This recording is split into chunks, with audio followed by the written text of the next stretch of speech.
सभी को जय हिंद।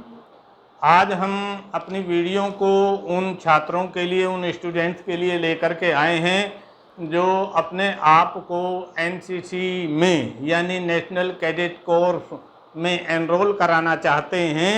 उसी के लिए आज हम ये वीडियो लाए हैं और आज का जो टॉपिक है एनसीसी एनरोलमेंट फॉर्म सही तरीके से कैसे भरें।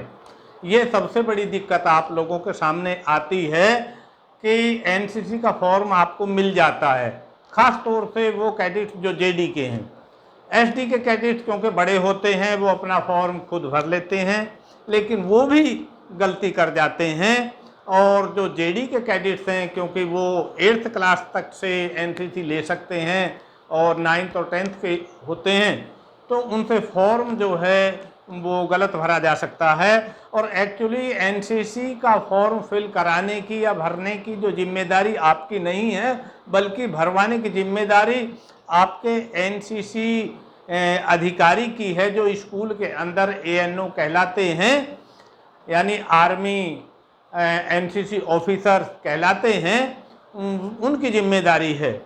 तो फिर भी आप लोग कई बार ये कहते हैं कि सर अगर फार्म हमें मिल गया तो हम अपने भाई से भरवा लेंगे, बहन से भरवा लेंगे, हमारे पापा भरना जानते हैं इसलिए।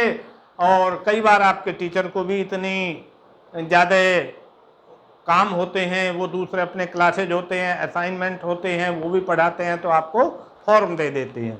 इसलिए हम आपको ये वीडियो लेकर के आए हैं कि ये भी एनसीसी का फॉर्म आप खुद भर लें। इसमें क्या है कि ये मेरे पास में ये फॉर्म है, आपको इसको देखेंगे दोनों तरफ से। ये फर्स्ट पार्ट है, इधर इसका सेकंड पार्ट है, इधर फिर एक और ये नॉमिनेशन फॉर्म है, इधर इसका सेकंड इसका पोर्शन है। यानी जो एनसीसी का जो ये फॉर्म है ये इसका एक फॉर्म में बना हुआ है। इसके फॉर्म ये दो हैं। एक फॉर्म को कहते हैं एनरोलमेंट फॉर्म, दूसरे वाले फॉर्म को बोलते हैं नॉमिनेशन फॉर्म। जो एनरोलमेंट फॉर्म है और नॉमिनेशन फॉर्म है, इनकी दोनों की फीस 19 रुपये होती है। यानी जो आप एनरोलमेंट फीस है वो 14 रुपये आप जमा करेंगे या आपके एनसीसी ऑफिसर 14 रुपये आपसे कलेक्ट करेंगे। 5 रुपये नॉमिनेशन फीस के, यानी आपका नामांकन यूनिट के अंदर होना है, एनसीसी डायरेक्टरेट के अंदर होना है। कुल मिलाकर के आपको 19 रुपये जमा करने होते हैं।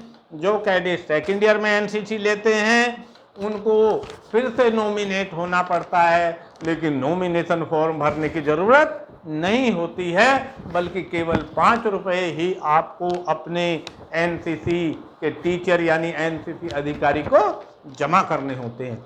अब हम आपको इसको भरने का तरीका बताएंगे। मैं आप लोगों के सामने भरूंगा और आप जो है अच्छे तरीके से इसको देखते रहेंगे और उसी तरीके से आप अप्लाई करेंगे और कोई भी गलती ना हो, इसके लिए हम ये वीडियो बना रहे हैं। आप इसको ध्यान से देखेंगे। देखिए यहाँ सबसे पहले राइट हैंड साइड पर ये आपको फोटो लगाना है अपना, एनसीसी का फोटो नहीं, क्योंकि अभी आप जो है एनसीसी में एनरोल हुए नहीं हैं बल्कि एनरोल हो रहे हैं। इसलिए आप क्या करेंगे, आपका सिविल ड्रेस का फोटो होगा, एनसीसी ड्रेस का फोटो नहीं लगेगा। अब देखिए कॉलम नंबर 1 में लिखा हुआ है नेम इन ब्लॉक लेटर, तो आप अपना नेम ब्लॉक लेटर्स में लिखेंगे। मान लो आपका नाम अनिल कुमार सिंह है, तो अनिल आपने ANIL लिखा, एक ब्लॉक छोड़ेंगे, फिर आप कुमार लिखेंगे KUMAR।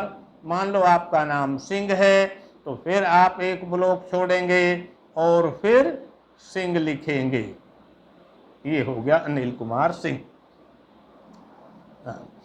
अब आपकी nationality and date of birth है। नेशनैलिटी है आपकी इंडियन, बिल्कुल एकदम नज़दीक रखना, यानी इंडिया नहीं है बल्कि आप इंडिया का नाम है यानी भारत है और आपकी नागरिकता भारतीय है, इसलिए आप इंडियन लिखेंगे, INDIAN।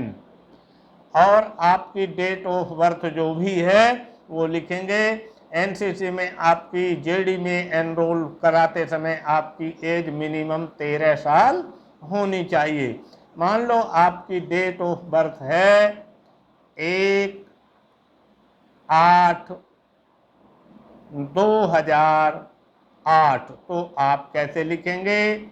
01/08/08 यानी 2008 हो गई, यानी कुल मिलाकर के आप 14 साल के हो जाएंगे। अब आपके कॉलम नंबर 3 में फादर्स नेम है, यहाँ लिखा हुआ है, आप देखेंगे कि फर्स्ट, मिडिल एंड लास्ट। मान लो आपके पिताजी का नाम है राकेश कुमार सिंह, तो राकेश आप लिखेंगे पहले, RAKESH।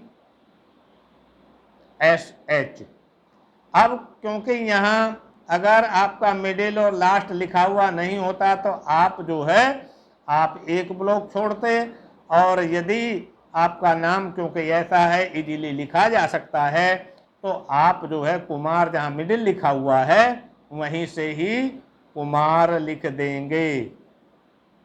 और फिर जैसे लास्ट है, अगर आपका लास्ट नेम कुमार है तो ये लास्ट के सामने कुमार आ जाएगा, और यदि आपका नाम राकेश कुमार सिंह है तो लास्ट के बराबर में आप सिंह लिखेंगे। यानी यहाँ लास्ट है तो यहाँ आप कुमार भी लिख सकते हैं, लेकिन हम आपको दिखाने के लिए यहाँ सिंह लिख देते हैं। ये बात क्लियर हो गई होगी। ठीक इसी तरीके से आपकी मम्मी का नाम कॉलम नंबर 4 में लिखा हुआ है मम्मी का नाम, तो यहाँ आपकी मान लो मम्मी का नाम है रानी देवी, तो RANI रानी। देवी है तो देवी यानी लास्ट नेम है, इसलिए मिडिल के सामने आपको देवी नहीं लिखना है, बल्कि लास्ट के सामने रानी देवी लिखना है। अब आपको कॉलम नंबर 6 में परमानेंट एड्रेस लिखना है। परमानेंट एड्रेस में आप लिखेंगे, मान लो आप 1/2724, ये आपके मकान का एड्रेस हो गया। गली नंबर है तो एक ब्लॉक छोड़ेंगे और फिर लिखेंगे गली नंबर। गली नंबर जितना है वो लिख दें, गली नंबर, फिर से ब्लॉक छोड़ के 3 लिख देंगे। आप फिर एक ब्लॉक छोड़ेंगे, जिस भी कॉलोनी में रहते हैं वहाँ लिखेंगे आप मान लो रामनगर, RAMNAGAR,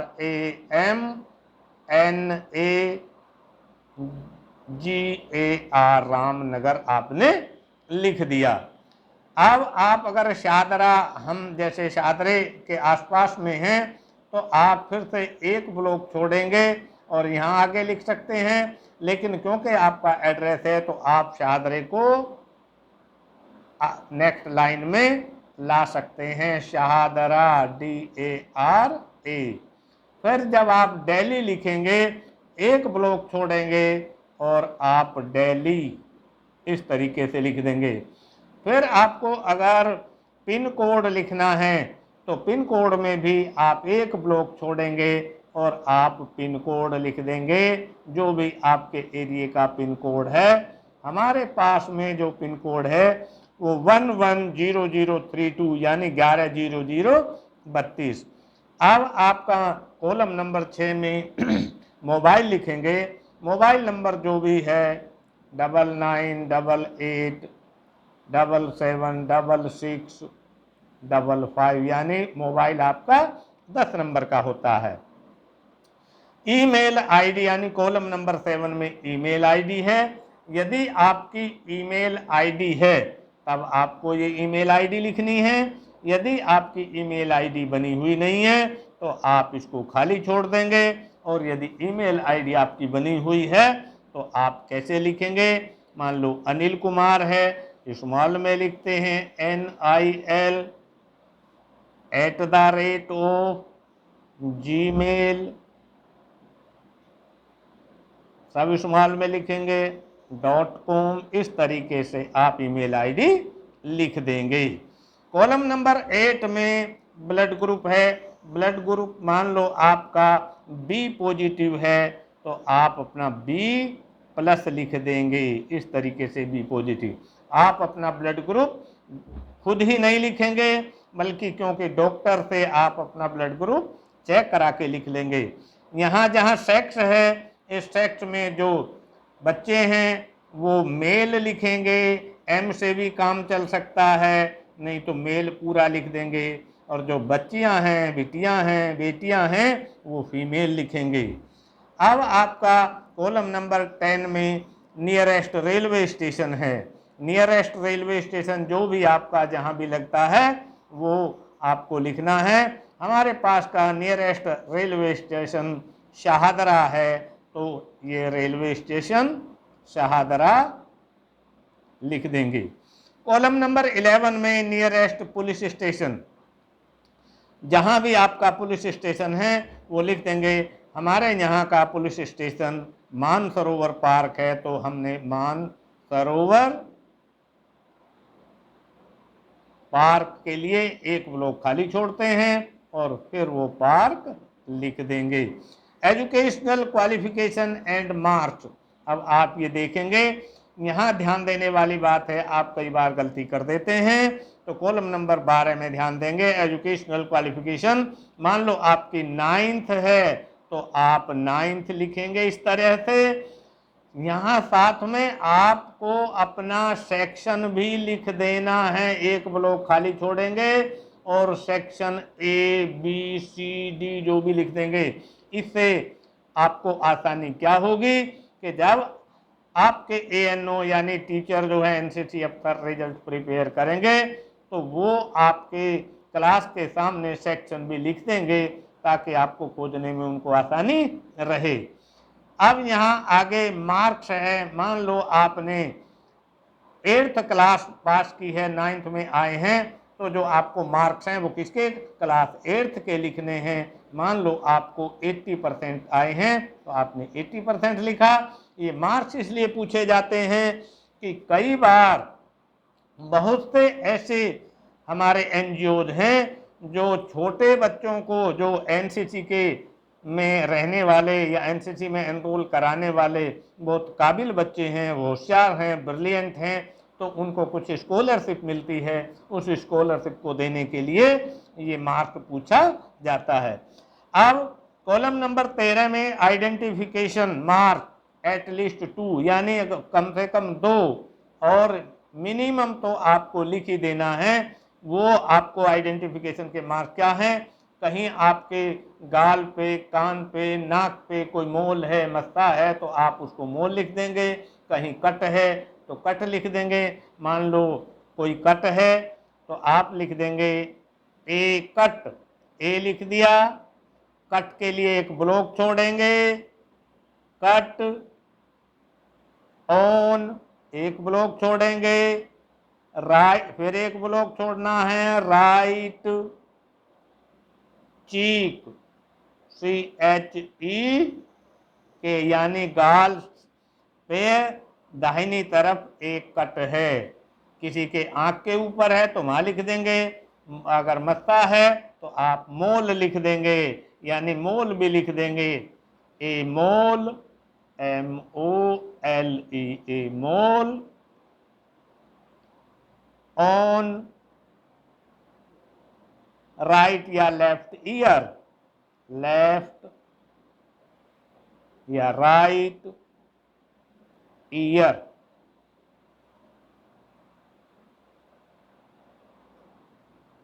ये लिख देंगे आप।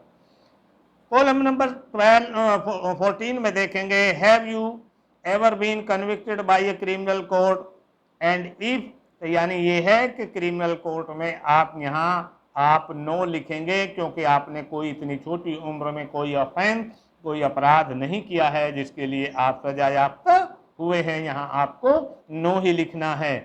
कॉलम नंबर 15 में name of school, college and stream, art, science, commerce stream लिखनी है, तो आप अपने स्कूल का नाम लिखेंगे। मान लो आपके स्कूल का नाम है जी, फिर यानी गवर्नमेंट, बी को एक ब्लॉक खाली छोड़ते रहेंगे, ट्रिपल एस ये एक साथ लिख देंगे, government boys senior secondary school, वो नजदीक लगाइए। नंबर वन मानसरोवर पार्क, यानी MS पार्क भी लिख सकते हैं, मानसरोवर पूरा लिखिए। एक ब्लॉक छोड़ेंगे मानसरोवर के बाद में, शाहदरा लिखेंगे, एक ब्लॉक छोड़ेंगे, फिर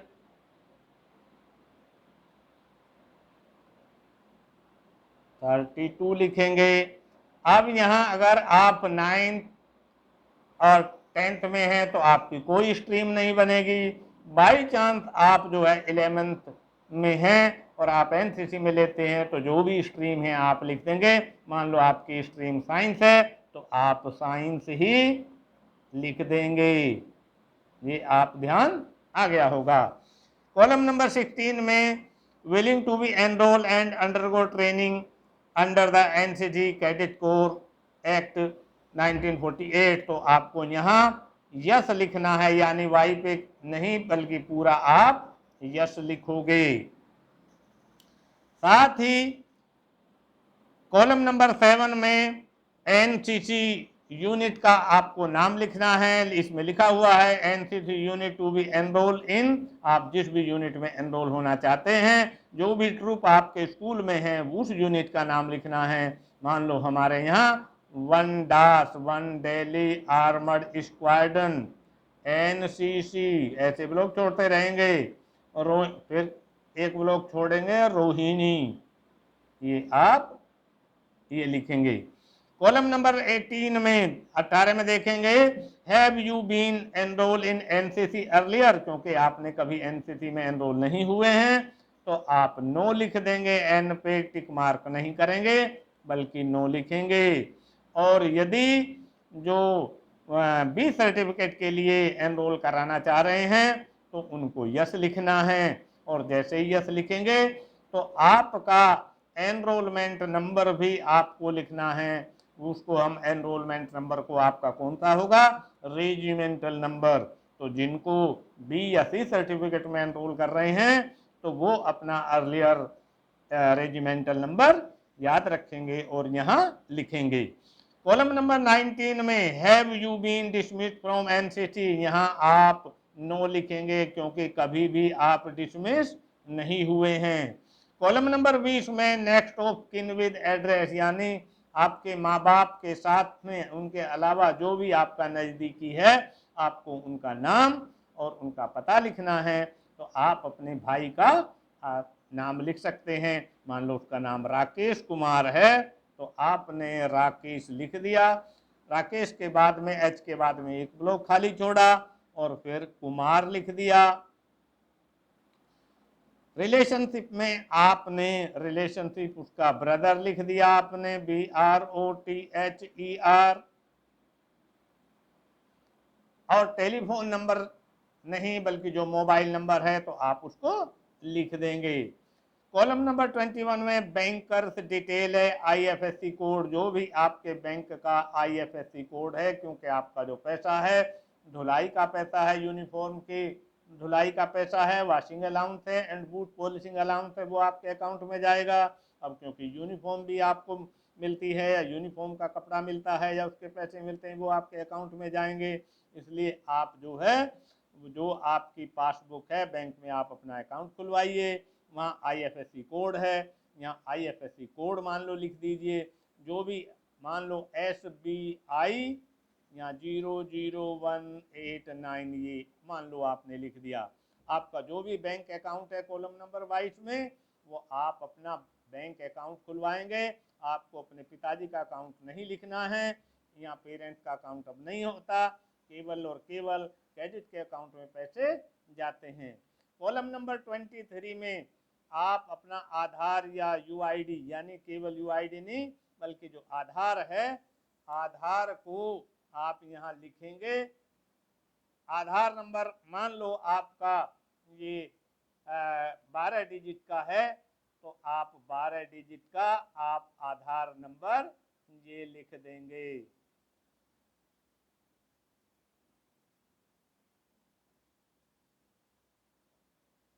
ये लिख देंगे। आधार में ये हमने बैंक अकाउंट के सामने लिख दिया, आधार के सामने आपको लिखना है। Pan card number if allotted, यानी पैन कार्ड आपका बना नहीं हुआ है, आप 9th में हैं तो आपको पैन कार्ड नहीं लिखना है, बल्कि यहाँ आपको NA लिख देना है, नोट एप्लीकेबल। फिर आप सिग्नेचर ऑफ द एप्लीकेंट, यहाँ आप अनिल कुमार हैं तो आप अपने यहाँ जो है आप अपने ये साइन कर देंगे। लेफ्ट हैंड साइड में प्लेस एंड डेट है तो आप प्लेस जो है दिल्ली लिख देंगे और जो डेट है उस डेट को आप सही तरीके से लिख देंगे। अब यहाँ आ गया declaration on acceptance for enrolment, यहाँ आप लिखेंगे जो पॉइंट नंबर 2 है उसमें आप अपना नाम लिखेंगे अनिल कुमार सिंह। पॉइंट नंबर 3 में भी अनिल कुमार सिंह, पॉइंट नंबर 4 में भी अनिल कुमार सिंह, पॉइंट नंबर 4 के बाद में राइट हैंड साइड पे सिग्नेचर ऑफ एप्लीकेंट है तो यहाँ भी आप अपने सिग्नेचर कर देंगे। फिर पॉइंट नंबर 4 के लेफ्ट हैंड साइड पे नीचे लिखा हुआ है प्लेस, आप दिल्ली लिखेंगे और डेट आप 19/8/2022 लिख देंगे। यानी आपका एक साइड का जो एनरोलमेंट फॉर्म है ये पूरा हुआ है। अब हम दूसरी साइड में चलते हैं। यहाँ डिक्लेरेशन बाय पेरेंट्स और गार्जियन, ये आपको ये लिखना है। यहाँ आपको नहीं लिखना बल्कि आपको क्या करना है, पॉइंट नंबर 2 में यहाँ आपके पिताजी का नाम है, मान लो आपके पिताजी का नाम है राकेश कुमार, तो आपने राकेश कुमार लिख दिया। क्योंकि वहाँ हम भाई का भी नाम राकेश कर चुके हैं तो भाई और पिता का नाम एक नहीं हो सकता, वहाँ आप भाई का नाम वही लिखेंगे। ये हमने केवल आपको एग्जाम्पल के रूप में बताया। पॉइंट नंबर 3 में I understand my son ward has no service liability, और पॉइंट नंबर 4 में आई और फिर आप अपने पिताजी का नाम लिखेंगे राकेश कुमार।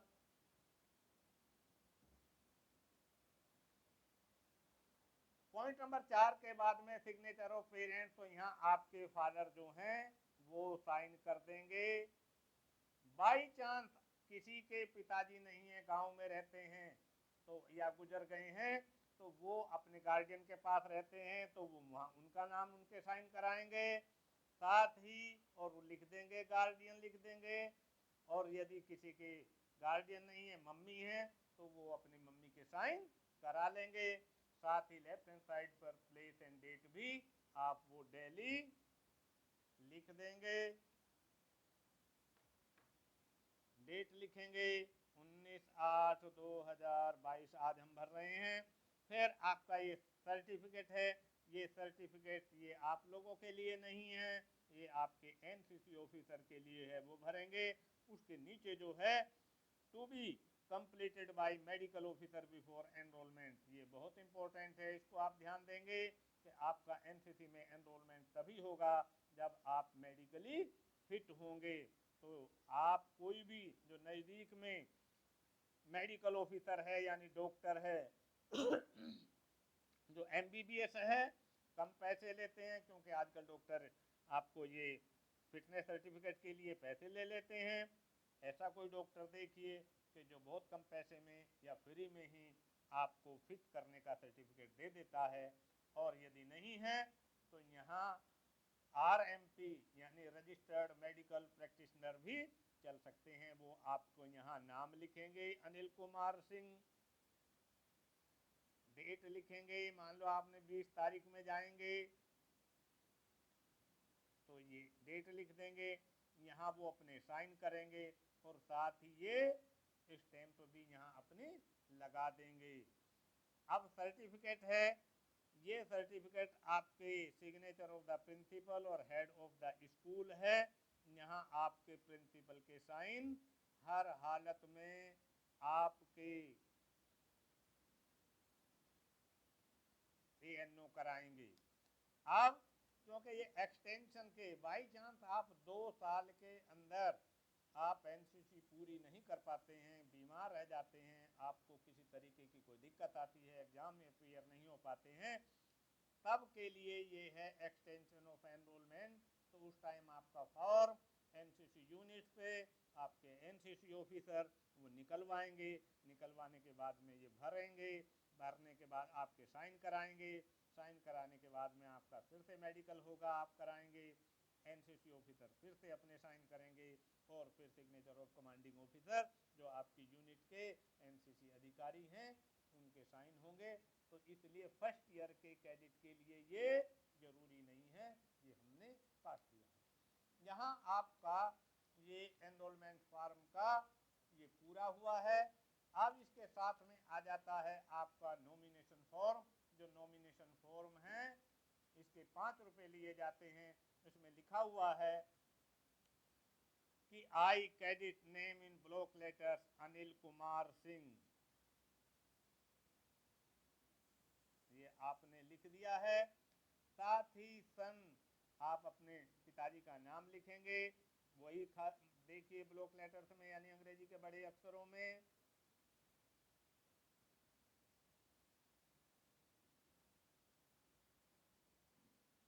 आपकी जो भी क्लास है, मान लो हमने क्लास बताई थी 9th A बताई थी, वही लिखेंगे। स्कूल का आप नाम लिखेंगे, वो आपको नाम लिखना है पूरा।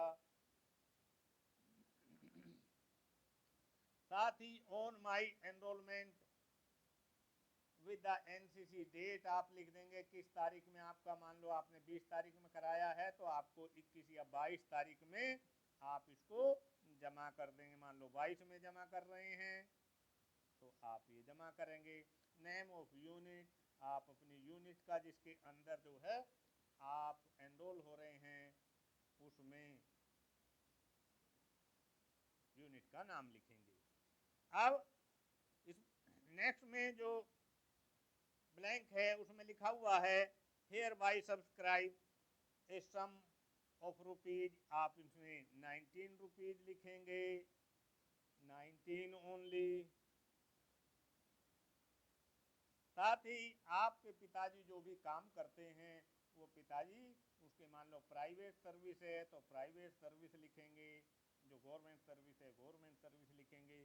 साथ ही अगला जो कॉलम है उसमें लिखा हुआ है an annual income of my family from all sources is rupees, जितना भी है पूरे 1 साल की इनकम है, मान लो 10,000 रुपये प्रति माह पर मंथ आपके फादर कमाते हैं तो आप 1,20,000 रुपये पर मंथ हो गया। अब पॉइंट नंबर 4 के नीचे आप खास तौर से ध्यान देंगे, यहाँ लिखा हुआ है serial number, name of the nominee, आप नॉमिनी बनाएंगे, नामांकन करेंगे कि आपके बाद में अगर कोई बेनिफिट आपको मिले, कोई कैजुअलिटी हो जाती है तो किसको मिले, आप अपने पिताजी को ही बनाएंगे। अनिल कुमार सिंह कैपिटल लेटर में लिखेंगे, उनकी एज लिखेंगे, मान लो 40 साल है, एज लिख दी। रिलेशनशिप है फादर लिख दिया। पता है जो भी आपका पता है वो भी आपने यहाँ पता लिख दिया, एड्रेस लिख दिया। अब आपकी अपनी मम्मी का नाम लिखेंगे, मान लो आपकी मम्मी का नाम रानी देवी है तो आपने रानी देवी लिखा और उनकी एज मान लो 38 है तो 38 लिख दिया। रिलेशनशिप के नीचे मदर है तो ये आपने मदर लिख दिया।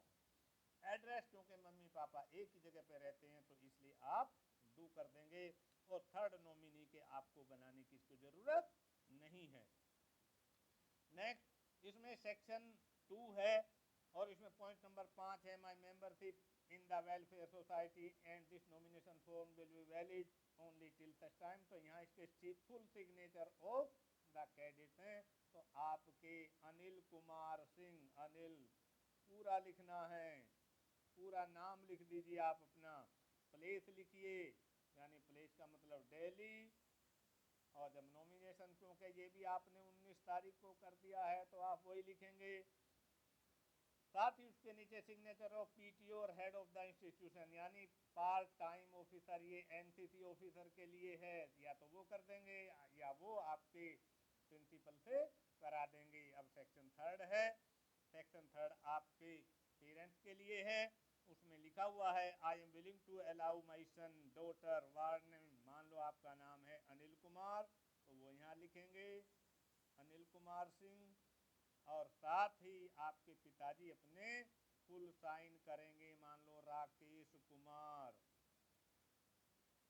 सिंह, ये लिख दिया। एड्रेस वो लिखेंगे,